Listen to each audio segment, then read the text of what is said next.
Hello, welcome to Microfiche Microphone. I'm Micah, and on this channel we look at microfiche from the past, old newspaper articles in the public domain. We're looking at them with our modern eyes, our modern perspective, and see what we can learn from them. On this microfiche time capsule, we are looking back at the Ensign from January 1973.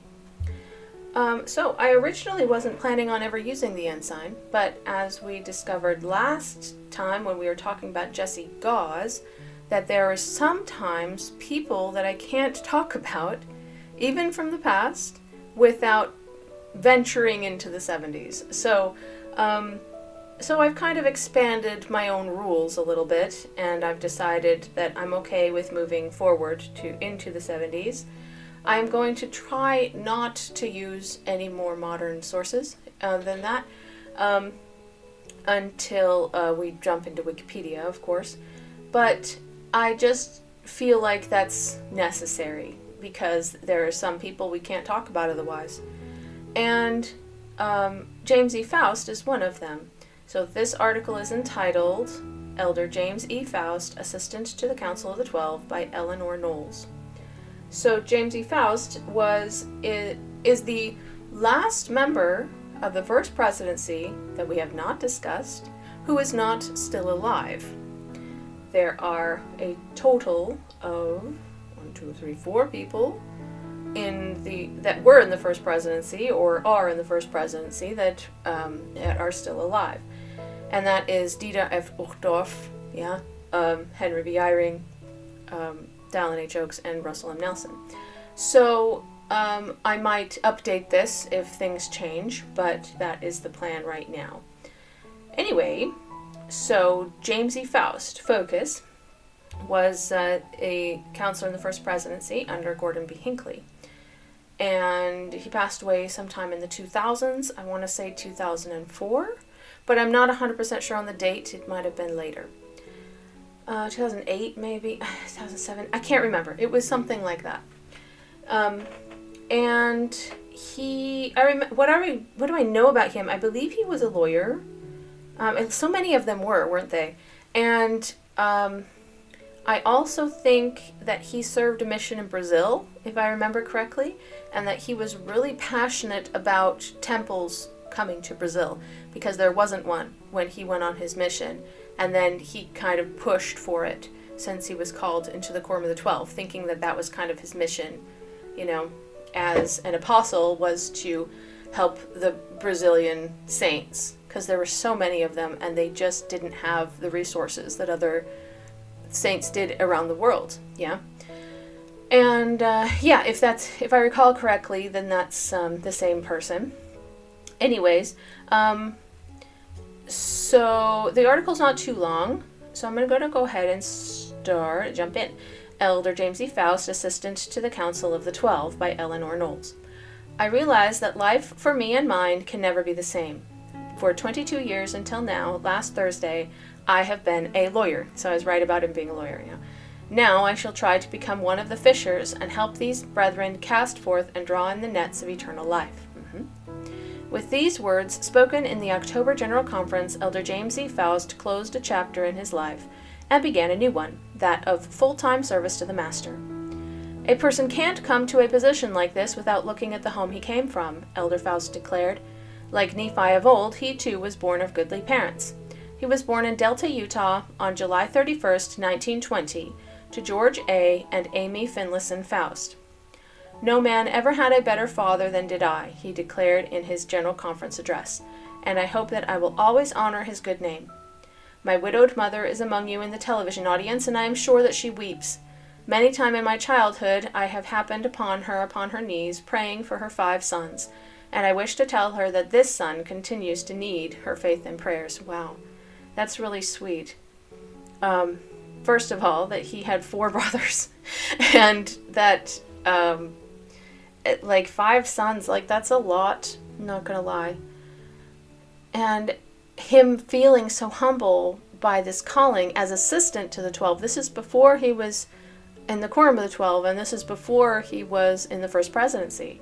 And feeling that in this calling he still needs his mother's prayers. It's really sweet, yeah? The Faust family lived in the south part of Salt Lake Valley, where Elder Faust's father, a lawyer and district court judge, served for many years in a bishopric. Okay. The Faust sons learned early the value of honest work, both in their parents' home and in the farm homes of their grandparents in central Utah, where they spent their summers. We had loving, kind, thoughtful grandparents on both sides, Elder Faust recalls. As a youth, Elder Faust was interested in athletics. He won a medal in track and lettered in football at Granite High School and lettered in track at the University of Utah. Following high school graduation, he attended the University of Utah. From 1939 to 1942, Elder Faust served in the Brazil mission. Was that one mission at the time? Imagine how big that is. Like, that's a huge country. Where he was president of the Sao Paulo and Belo Horizonte, I don't know if I'm pronouncing that right because I do not speak Portuguese, districts. When he returned home early in 1942, World War II had begun, and he became an officer in the U.S. Air Force, serving overseas in intelligence work. Like, isn't that like cracking codes and stuff? Like, I wonder if that's what he was doing or if it was something else. That's interesting. Like, okay, so he definitely served in Brazil, and he served in Sao Paulo and Belo Horizonte. Apologies for the pronunciation. and then he returned home from his mission and was immediately in the Air Force. But, I mean, that kind of makes sense because I believe they were given a temporary exemption from military duty to go on a mission. And so returning from the mission, they would expect you to immediately take it up, yeah? So I guess that makes sense. Not everybody served a mission back then because you had to have an exemption and everything, and not everybody was able to get one. During the war years, he also returned home on leave to marry his sweetheart, Ruth Wright, whom he had known since high school in the Salt Lake Temple on April 21st, 1943. Upon his release from military service, Elder Faust returned to the University of Utah for his law degree. Then he established a law practice in Salt Lake City. Okay, yeah. But that's not just something you do quickly, like that takes some time. Okay, so hang on, he was serving in the war. He also returned home on leave, and he got married on leave. Wow. That's crazy. Like, I know people did it, but like that's just, you know, you're home for like 2 weeks and you get married in that time. Like, wow. And then after he was done with his military service, which they didn't even give a year for, he went to the University of Utah for several years, yes, and studied law. Like, they make it sound like he just randomly went there one afternoon, you know? He returned to the University of Utah for his law degree. Like he was just going to go pick it up, you know? This took years, people. Then he established a law practice in Salt Lake City. Gosh. The phrasing there is very funny to me. It's just randomly one day. When the call came to serve as an assistant to the 12, okay, we're jumping forward a couple of decades, yeah? There was no hesitation on the part of James Faust. He began making immediate plans for closing up his practice and devoting full time to the Lord. Throughout his life, he has held many positions of responsibility in the church. I have never met a man more dedicated to the church and to his church assignments, regardless of what they are, recalls a longtime friend and former missionary companion. Okay. They unnamed, evidently. He has served as a high counselor in a bishopric, bishop, counselor in the stake presidency, and for 12 years as president of the Cottonwood Stake. Okay. In December 1968, he was named a regional representative of the 12 and a member of the church leadership committee. In his new calling, Elder Faust will serve as managing director of the newly formed Melchizedek Priesthood MIA, assisted by Elder Marion D. Hanks and Elder L. Tom Perry as associate directors. Melchizedek Priesthood MIA. See related story, page 135. What was that? Okay, so the MIA, I know, it's Mutual Improvement Association, and that is generally thought of in terms of young men and young women. Yeah, it was the Young Men's Mutual Improvement Association, YMMIA, or also the Young Women's Mutual Improvement Association, YWMIA.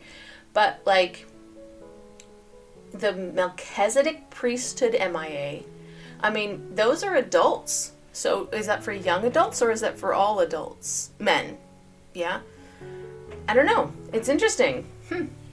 Elder Faust has also been active in professional, civic, and community affairs, including the Supreme Court Judicial Nominating Committee for Utah, president of the Utah Bar Association. Really? Advisor of the American Bar Journal, an active leader in Utah politics. He was appointed by President John F. Kennedy to the Lawyers Committee for Civil Rights and Racial Unrest. Cool! Wow, that's really cool! He was appointed by President John F. Kennedy to the Lawyers Committee for Civil Rights and Racial Unrest. So he was a fighter of racism. That's awesome! Wow, like my opinion of him has gone up a notch and it was already pretty high. Alright, there's a picture, so let's take a look at the picture real quick. And I think this is adorable because I don't know that I've ever seen a picture of his family.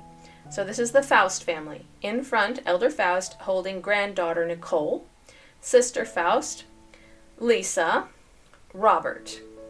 In the back, Marcus F. Faust and his wife Susan, James H. Faust and his wife Sherry. Daughter Jana and her husband, Dr. Douglas Coombs, reside in San Diego, California, so they weren't in the picture. Okay, so that makes a total of 1, 2, 3, 4, 5 children. 5 children. 2 of them are married and 3 of them are married, yeah, because the daughter not pictured is also married. And then they have 1 grandchild at this point, unless the not pictured daughter also has grandchildren, which is possible. I like that. It's a good mix of boys and girls, yeah. 3 boys, 2 girls. Cool. I like it. The younger kids don't seem that young to me. Like, young adults or very old teenagers. Like tail end of teenagerhood, beginning of young adulthood. So, cool. Alright, much of his work has been in positions behind the scenes, where, as one associate says, he is noted for his fair-mindedness, his ability to grasp the thorniest parts of problems and get to the heart of an issue, his unwavering integrity, and his ability to organize, mobilize, and communicate clearly. James Faust has no authority or status needs. He works in a quiet sort of way, and always seems to know the things that matter. Okay, I think what they mean by that is that he doesn't need a title, yeah? He just kind of does his thing as needed. I like that. Family-centered is a phrase one hears often in talking with his associates about James E. Faust. With all my heart, I want my children to know that I cannot succeed in this calling unless I also succeed as their father. That's sweet, he said in his initial General Conference address, and that they will always be paramount in my life. Aw, I really love this! Oh my gosh, I really like this person right now. Elder and Sister Faust have 5 children, Lisa and Robert, who are both attending high school. Okay, so they're tail end of their teens, yeah? James H. and Marcus, both married and residing in Salt Lake City, and Jana, Mrs. Douglas R. Coombs, now residing in San Diego, California. They also have 1 granddaughter, so his married daughter doesn't yet have children at the time of writing, so that was in 1973. We have been very blessed with a rich and rewarding family life together, Elder Faust declares. My husband is always tuned in to the needs of the children, Sister Faust adds. In family home evening, he often brings in special ideas and lessons that focus on their needs and interests. Okay, I really like that. He's very focused on his kids, even though he was a busy lawyer. James E. Faust is a man who loves people and finds great satisfaction in associating with them. In his new calling, he now accepts unqualifiedly, yeah, the call of the Master. Follow me, and I will make you fishers of men. Matthew 4:20. Well, that's really cool. I like this. So far, there's really nothing negative at all. Yeah, I'm quite happy with this. This is really cool. So let's do some fact checking, yeah? Let's see if there's anything at all controversial. There might not be. If there's not, that's great, But, yeah. All right, this article is it's not that long. Okay, let's look at it. James Esdras Faust, July 31st, 1920 to August 10th, 2007, that's what it was an American religious leader, lawyer, and politician. He was a politician? How did I not know he was a politician? They didn't mention it in the article, yeah? Faust was second counselor in the First Presidency of the Church of Jesus Christ of Latter-day Saints, LDS Church, from 1995 until his death. an LDS church apostle for 29 years, and a general authority of the church for 35 years. Early life. Faust was born to George A. Faust and Amy Finlinson in Delta, Utah. As a child, he lived in this area. His family moved to the southern part of the Salt Lake Valley before he reached high school age.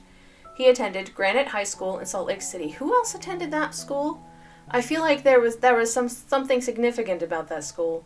Was it seminary related, or I can't remember now, but it seems like either a lot of general authorities went there or like their kids went there, you know? Where he won awards for track and a letter for football. They didn't mention that, so yeah, so athletic as well. He later attended the University of Utah, where he ran the 440-yard mile relay. And mile relay. I was like, that's not a mile. Okay. Yeah, his college education was delayed twice. First, when he served as a missionary for the LDS Church in southern Brazil from 1939 to 1942. Okay, did they say southern Brazil because that was the name of the mission, or did they say southern Brazil because that's where he was serving? I'm guessing it's the second one. It's interesting that the entire country was like one mission. It blows my mind. Then later, when he served during World War II in the United States Army Air Corps, where he was a first lieutenant at the time of decommissioning. Yeah. On April 21st, 1943, Faust married Ruth Wright, whom he had met at Granite High School. Okay, so they did know each other for a while beforehand. That's good. The wedding took place during a short leave during his military service, and they were sealed in the Salt Lake Temple. Yeah, like, that's so crazy to me that you just come back on like a leave for like a week or 2 weeks or something, and then you get married, you know? Like, it's kind of a big step to take in that short of amount of time, but cool. Career. Faust graduated from the University of Utah in 1948 with a BA and Juris Doctor. 1948. Okay, so that makes sense. So he got back from the war, 44, 45 maybe? And then he spent at least 3 years getting his degree, yeah? After graduation, he worked in a law firm in Salt Lake City. That's still pretty quick though, isn't it? I mean, assuming that he was finished with his military service in 1945, then he got his degree in 3 years. That's impressive, considering that he had to delay it twice. You know, maybe he went 1 year before he left on his mission. Maybe. I'm not sure. But that still sounds quick to me. But in 1962, he was elected president of the Utah Bar Association, where he served for 1 year. The same association awarded him its Distinguished Lawyer Emeritus Award in 1996. Okay, that sounds pretty, like, honorary. Like, it doesn't really sound like he earned it, necessarily. I don't know. I don't know. Maybe he did. I don't know. But just in 1996, he wasn't working as a lawyer anymore. You know, he stopped in 1973. They just established that. So, yeah, it's a little strange. Distinguished Lawyer Emeritus Award. During the 1960s, he was named to the Utah Legislative Study Committee. Okay, and later to the Utah Constitutional Revision Committee. Constitutional Revision Committee. Interesting. So they were looking at, like, changes they could make to the Constitution, like constitutional amendments and stuff. That's pretty high up, yes? Like, that surprises me. Faust served in the House of Representatives, okay, for the 28th Utah State Legislature. Did I miss that in the article, or did they not mention it? I might have just missed it, but 1949. As a Democrat, he's a Democrat for Utah's 8th District. Why do I make such a big deal about that? Because I have been told before by members of the church that, you know, you have to be Republican. That's absolutely not true. There were definitely Democrats among the general authorities. Hugh B. Brown, was a Democrat, and it looks like James E. Faust as well. Moses Thatcher, like there was a good handful, yeah? So don't be afraid of being a Democrat if you want to be, yes? You are not forced to be a certain political party. I like that. He also served as chairman of the Utah State Democratic Party and helped manage a campaign for Senator Frank Moss. In 1996, Faust was awarded with the Minuteman Award by the Utah National Guard. Minuteman Award, huh? I don't know what that means, but like, It sounds really interesting. Faust was appointed by U.S. President John F. Kennedy to the Lawyers Committee for Civil Rights. He was also an advisor for the American Bar Journal. This is so cool to me. I think that's amazing. President John F. Kennedy, so that was in the 60s, yeah? And he was on a Lawyers Committee for Civil Rights. That's so impressive. In 1997, by legislative decree, Faust was made an honorary citizen of Sao Paulo, Brazil, and received a National Brazilian Citizenship Award. That's so cool. James Esdras Faust Street in Campinas, Brazil, was named in his honor by the city mayor in 2007. Oh, after his death, yes? Oh, that's so cool. I'll bet he loved that. I bet he would have loved that, yeah? Church service. In 1949, at the age of 28, Faust became a bishop in the LDS Church. Yeah, but after like all his military service and like schooling and stuff, he was probably still in college. Yeah. He later served on a stake high council as stake president and a regional representative.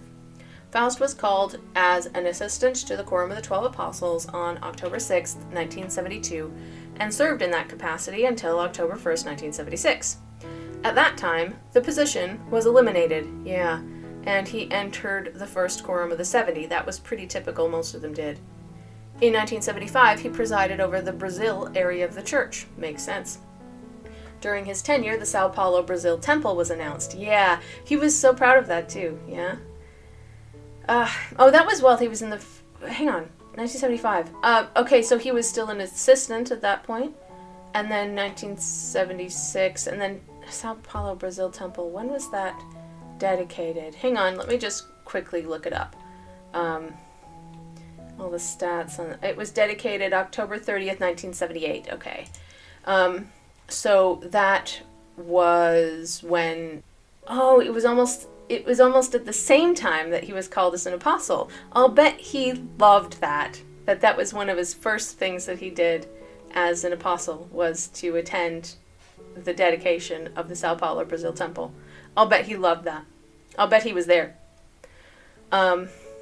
Okay, before the 1978 revelation reversing the priesthood ban for men of African descent, Faust was head of the church's international mission, with jurisdiction for Africa. Spencer W. Kimball privately consulted with Faust several times leading up to the change in policy. We read about that when we were learning about Spencer W. Kimball and how very dedicated he was to getting everybody's opinion. Yeah, so this doesn't surprise me at all. He talked to lots of people. I don't think James E. Faust was specifically on the committee that worked into, like, writing it and stuff, but, like, it makes sense that he would consult on it, especially being somebody who was such an advocate for civil rights. So, no, this makes perfect sense to me. Faust was accepted by common consent as a member of the Quorum of the 12 Apostles on September 30th, 1978, and ordained an apostle on October 1st, filling the vacancy created by the death of Delbert L. Stapley, who we haven't talked about yet, but we will get to him. Faust continued as president of the International Mission after his call as an apostle. In early 1979, Faust became the first LDS apostle to travel to Nigeria. Interesting. He and his wife traveled with missionaries Rendell M. and Rachel Maybe. Can you imagine your last name being Maybe? That's funny. Edwin Q. and Janeth R. Cannon to meet with LDS church members in Abo, not far from Enugu, and gave them guidance in the formation of the church. During this visit, Faust baptized 5 Nigerian men in the same spot where Anthony Obinna and 18 others had been baptized near the end of 1978. Cool. Okay. Well, I really love that they asked somebody who was very into civil rights to travel to Nigeria and help establish the church there, because it is pretty strong there, I believe. He served in the Quorum of the 12 until being set apart as second counselor in the first presidency to Church President Gordon B. Hinckley on March 12, 1995. He remained in that position until his death on August 10, 2007. Faust, together with Hinckley and First Counselor Thomas S. Monston, constituted the longest continuous serving First Presidency in the history of the LDS Church.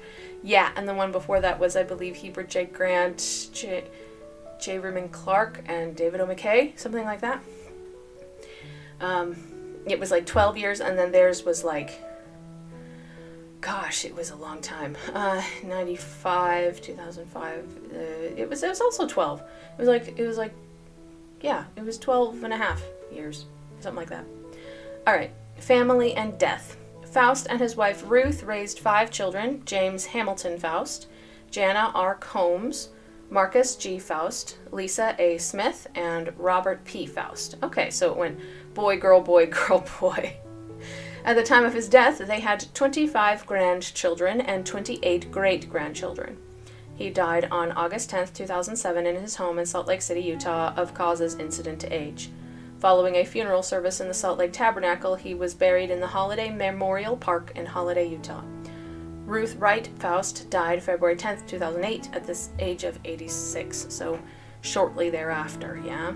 It's like 6 months later. I feel like they skipped over a lot. Like, we were in the 70s, and then suddenly he died, and he was called into the First Presidency in 95. They didn't mention anything major that happened then. I don't know, it's a little bit frustrating, because I feel like that could have been more detailed. Yeah, that's unfortunate, but I do remember him being very, very involved in the temples dedicated in Brazil. And I believe there was a general conference where one of the general authorities teased him a little bit and said, "How many temples do you want in Brazil?" And they had like 10 at the time or something like that. And he's like, well, they need them, Let me look it up really quickly. I mean, we're not quite finished, but let me look it up real quickly. How many LDS temples are in Brazil?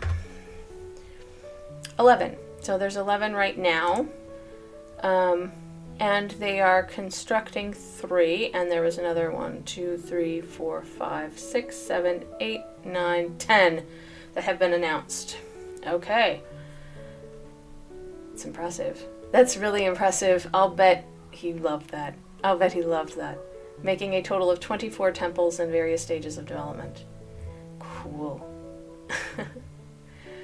Wow. I'll bet he loved that. Like, it just made his heart happy, All right. Publish works. Faust, James E. Finding Light. 2004. Finding Light in a Dark World. 2002. True Gifts of Christmas. A couple different general authorities wrote Christmas books. I'm not sure why. It's a little strange. 2001. Stories from My Life. Okay. 1990. Reach Up for the Light. 1980. To Reach Even Unto You. I don't think I've read any of these. But that's cool. Faust also authored In the Strength of the Lord, The Life and Teachings of James E. Faust. Did he author it, or was it written about him? Because it sounds like it was written about him. Hymns. Faust co-wrote the words to the LDS hymn, This is the Christ, which is coming now in the new hymn book. I'm so excited. This is the Christ, the Holy One of God. Yeah, like, I am excited, and I think that's amazing that he wrote that. The Savior of the earth. Well, they did use this article as a source of information, as well as another one from 1986, and the book about him, In the Strength of the Lord, and then an article about his death. President James E. Faust dies at 87. All right. I found that absolutely fascinating. That was really cool. He seems like such a good person, and I don't see any negatives here. I do know that near the end of his life, he was wheelchair bound. He came to the last several, good handful of conferences not walking. Yeah. But I think that that's appropriate for anyone who's having mobility issues. And there were several other people as well who did that. But I want to say the last, maybe 5 years of his life that he was pretty much wheelchair bound. But he served and worked and did some amazing things. And you can't help but admire him. I can't. I think he's amazing, and I hope that you do too. Anyway, I hope you really enjoyed that. I sure did. And if you did, please give the video a like and subscribe to the channel, and I hope to see you in the next video.